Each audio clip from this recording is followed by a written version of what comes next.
Stop. Just up ahead. Danger. You are prepared. Don't put away your friend. Your weapon. Snowflakes speck the barrels of your VA's 9mm pistol. Yes, I hear commotion. Let's go. Good. Be ready to take damage.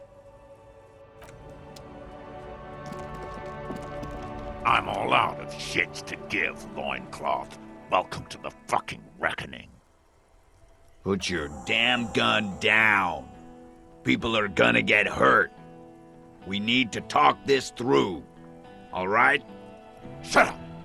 You're not gonna talk yourself out of this, loincloth shit fuck. This is the mercenary at the gates. His chest rises and falls under the ceramic breastplate. His fingers reach for the butt of his sidearm. This is a misunderstanding. Nothing irreversible has happened yet. You can just return to your unit and forget all about this. The Kypt is merciful, willing to spare us if we just forget about our murdered and humiliated commander. I think we should just kill everyone, Courty. You are all drunk. Come to your senses. You won't gun down 7 people in the middle of the street. This isn't a frontier town or a jungle outpost.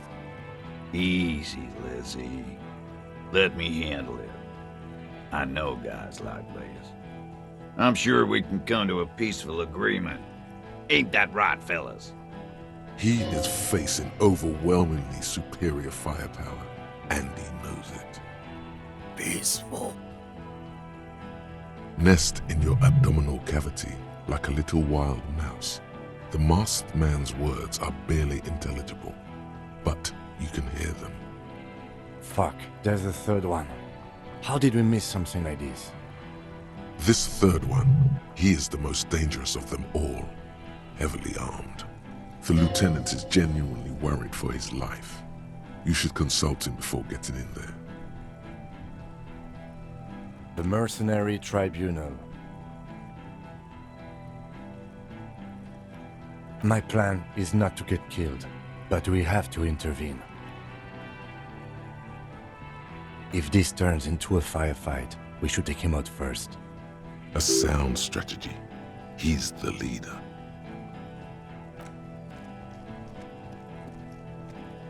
Get lost, comedian. You cops had your chance. Now it's fucking time for some justice. I think he's calmed down a bit. Pig fuck! To your left, you hear the lieutenant cock his gun.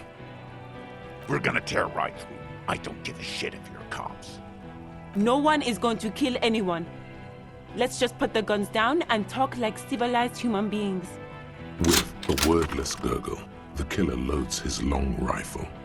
The leader gives a small nod to the helmeted man. Suddenly, the grip of your sidearm feels comforting and warm in your hand. Feels like it's saying, do it. Shoot him in the mouth. Shoot him before he shoots you. No, wait. It's good you have that gun. It really is. Just soften him up first. Present an argument. Even if it comes to a fight, it's always a good idea to drag it out first. Get under his skin. I don't know about this getting under his skin. What if he gets under yours? I'm barely keeping your hand from trembling here. Peace. Always peace. It has worked thus far. Start with the first idea you have, then move down from that. Please. Rude. Rude is the killer. Rude, the killer, Hohen Cloven. He doesn't talk much. All of you cunts inside out.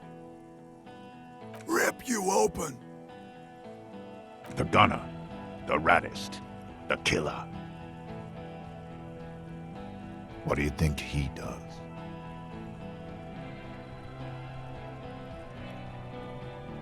What are we waiting for? Let's blow that pig fucking mouth off his face. Lance Corporal, just fucking shut up and wait for your order. He is not used to commanding or leading. He feels uncomfortable. He'd rather shoot to kill. Alright, here we go. This is an illegal tribunal. Granell would never sanction this. Who's the commanding officer? Take your pick. Really? None of this looks like it's going to do anything but piss him off. You only have time for one argument. Choose wisely.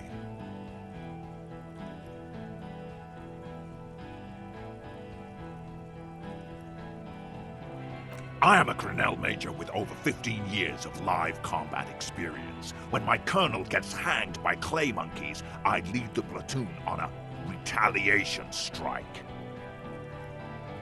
Nah, I just have the biggest gun.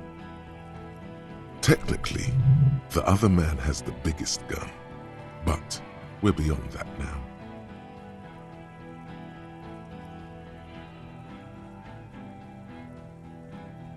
King Reaper. You're right, but you see, I want it to end in bloodshed.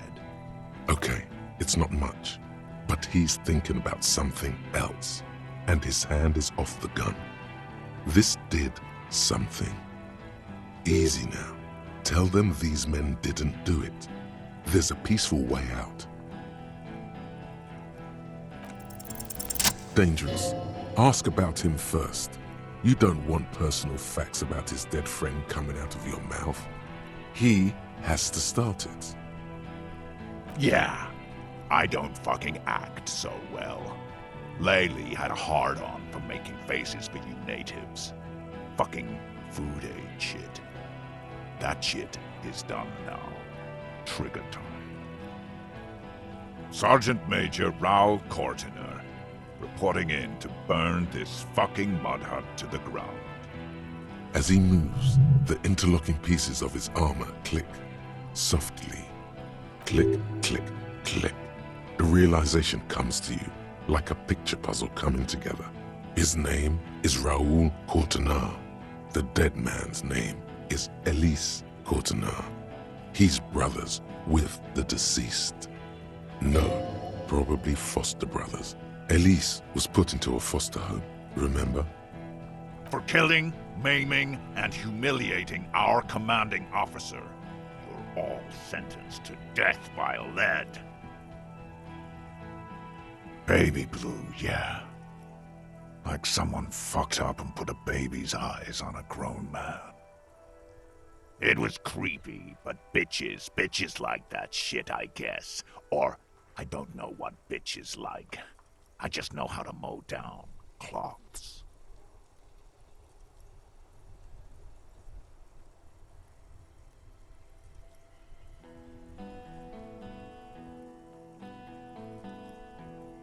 He sways from left to right, inspecting you.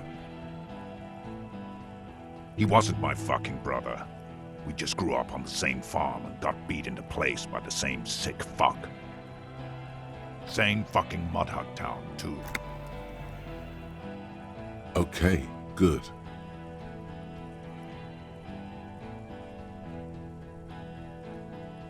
Our colonel did what he had to do. It was either one cunt or 100 of them. Rude here. In your shit pipes right in the fucking... He likes to fire mortars at random coordinates. Wipe out mud huts like that. When he gets bored, Laylee knew how to command. He was a good commander. I can see you miss him. Oh yeah, he would have commanded this fuckhell way better than I did. But that didn't happen, because Hayseed Bill and Kipty the Kipt here fucking murdered him.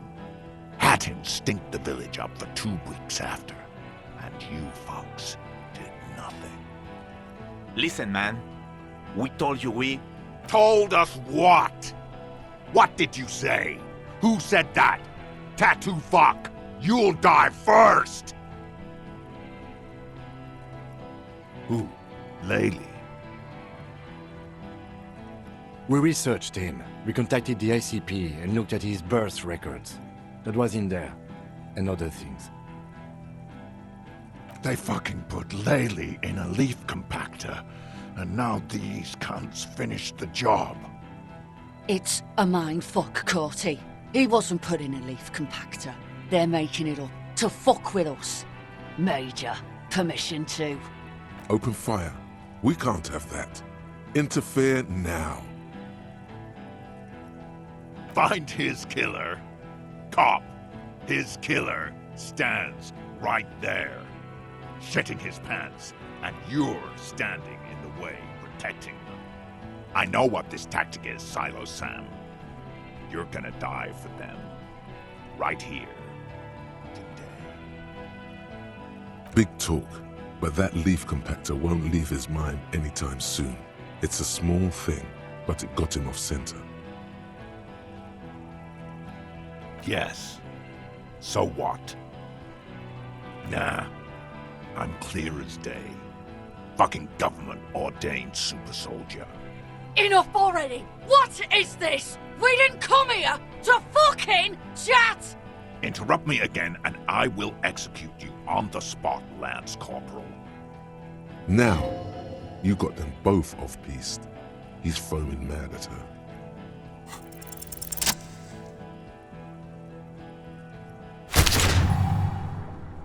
A plume of smoke and fire erupts from the gun, and your hand goes numb from the explosion. There is a hole in his cheek.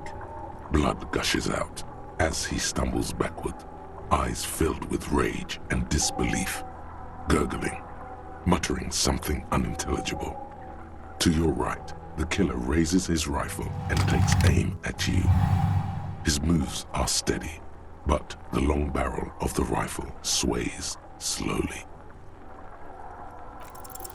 You leap left. A swarm of angry hornets passes mere millimeters from your side, tearing fabric off your shirt. Feels like the lightest of tucks.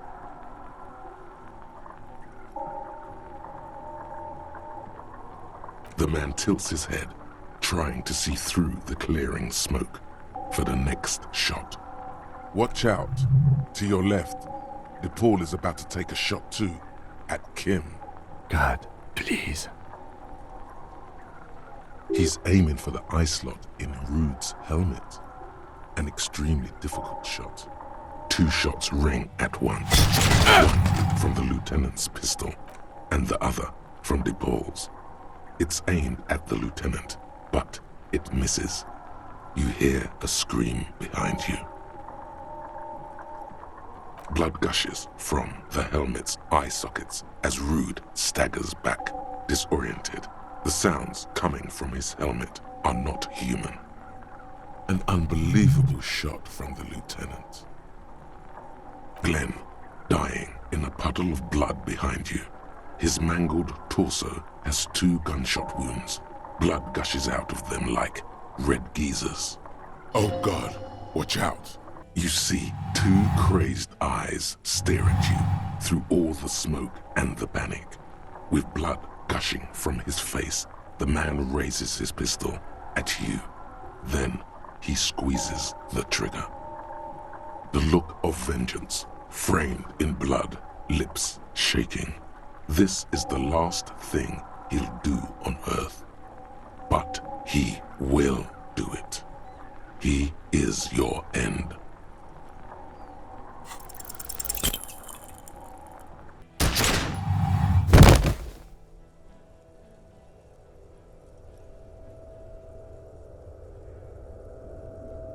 You can't. There is no time. Something inside your pelvis explodes. Your entire lower body is on fire and your legs can't support you. You fall down like a rag doll. The pain is too immense to scream. It pushes the air out of your lungs. Everything goes dark. A distant blur as you recede into it. The Hardy Boys are screaming, fighting, dying. Someone jumps over you. Nearby gunfire shatters glass. Stop! The cop! Protect the cop!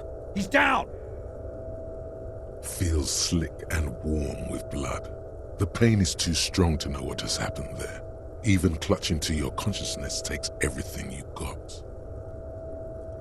Most of what's down there. It's all gone. Open your eyes now. You have to see what's happening. No. It's just a fear. Even if... Who cares? No one wants you anyway. Nothing. A persisting darkness. Dancing lights of pain. Distant shadows cast by them. Like a hellish play. You're bleeding out. Stay with me. You hear me? Stay awake. Look at me. But you can't. It's so hard. Your eyelids grow heavy, and the sounds ever more distant. And the cold comes over you. The lieutenant, too, is somewhere far away, almost gone, when suddenly you sense something behind him. A slender white shadow towering. Someone stands there, raising her pistol at him. The lieutenant does not see it. He's pushing down on your wound with both hands. Scream immediately. He's gonna die.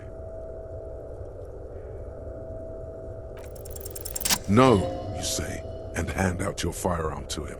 Your hand trembles and your eyes are full of fear. That's all it takes. There is no room for hesitation.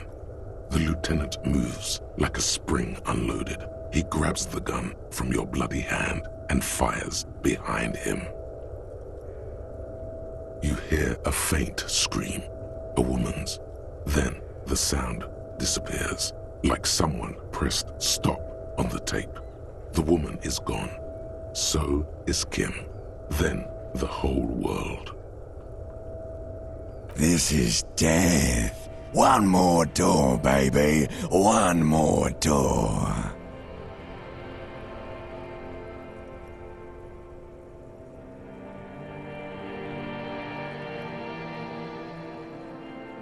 Brother, you already were a ghost. Up there screaming along with all of them, scaring each other, haunting each other.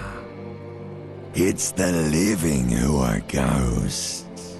The dead are silent. They don't rattle windows or write letters in blood.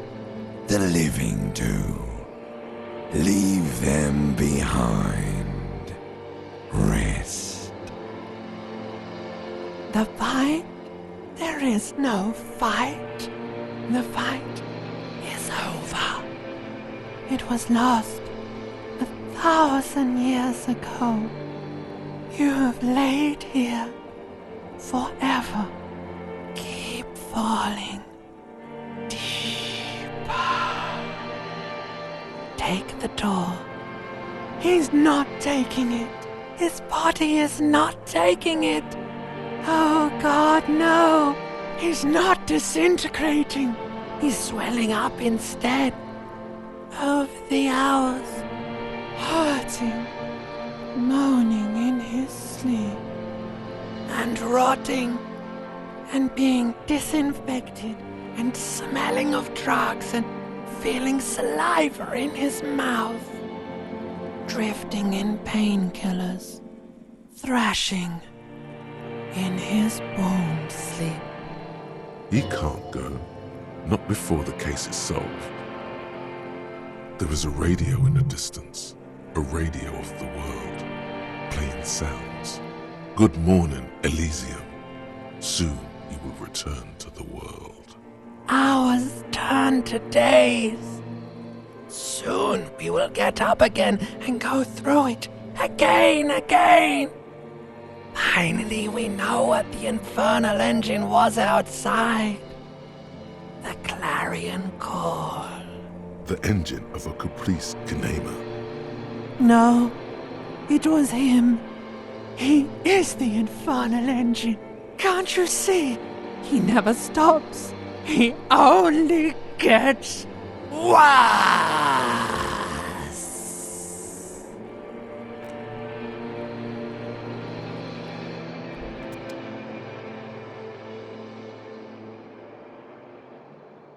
You see the lieutenant's familiar shape in the orange jacket. It turns double, then triple, from the pain. Sunrise, Parabellum.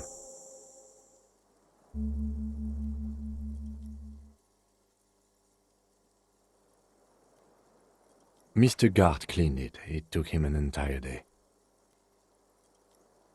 2 days, in and out. You've been up enough to take Dramamine and curse, and drink water.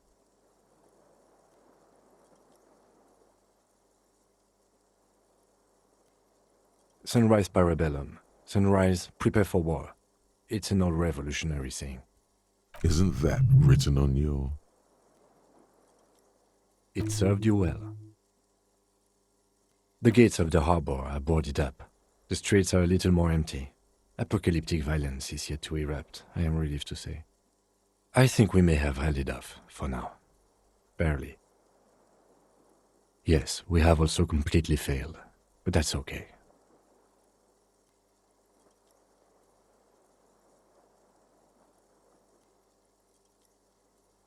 What happened? You shot the Major in the face. A firefight ensued. Yes. A blood-stained killer. That you did.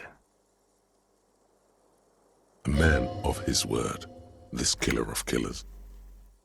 As retaliation, their rifleman tried shooting you. He missed, or you dodged.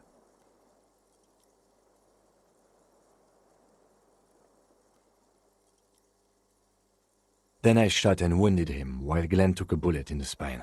It was meant for me. Glenn did not survive. This is not the first person to die in his place. He goes on.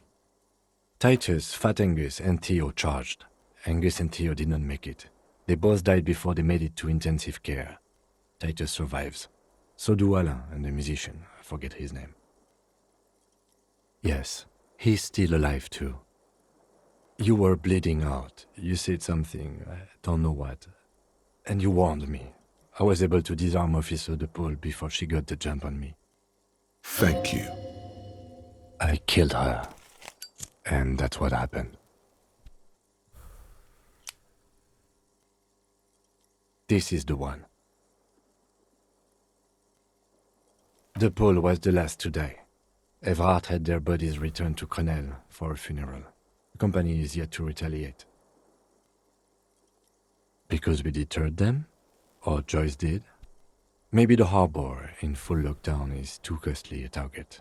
Or maybe they are simply taking their time and will attack soon. I don't know. 4. Glenn, Theo, Shanky, and Angus. The fat one, he took a lot of bullets. All.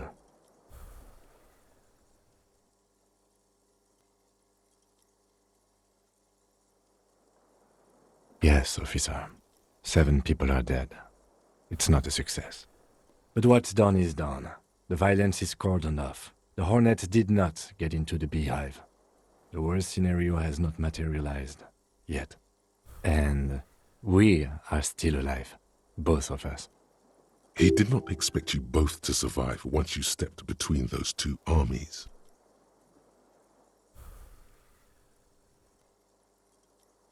Reasonably bad. You were shot in the left quadriceps. That's your thigh. The outer side, thankfully, no major arteries were nicked. The bullet was removed and a bacterial infection treated with mercurochrome. We will see. If it's possible, then by pure willpower alone, you are going to have to become a psycho-locomotor. Good. You'll need to be.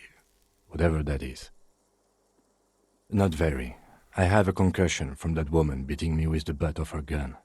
I tried to not move too much. Things would be worse if you didn't warn me. Thank you.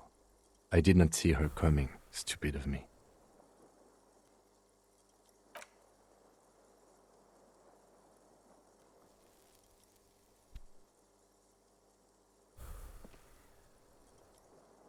Easy now. Your balance is way off. You feel like you're about to fall over on that thing.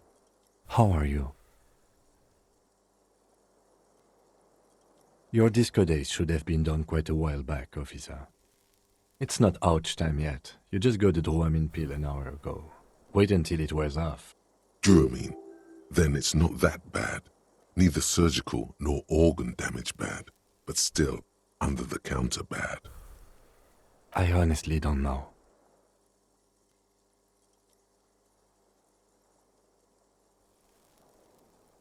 We can't talk to Everard. The harbor is in lockdown. Everyone in there is outside our grasp now. Joyce has left too, thanks to our meddling. I don't know what to think. It might not have been a bad idea.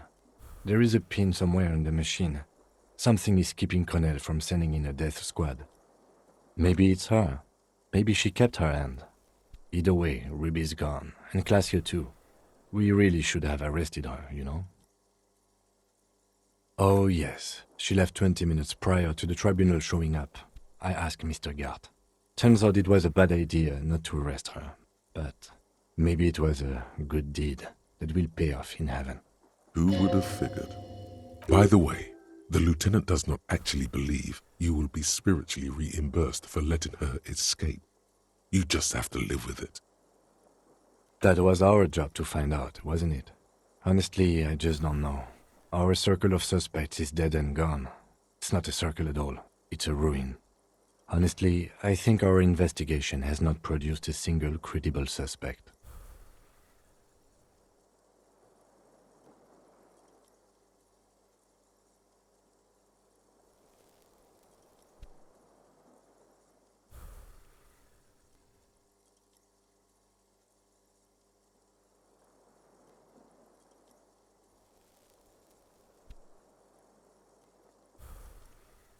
We could find thousands more if we wanted.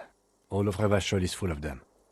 But they seemed so mysterious.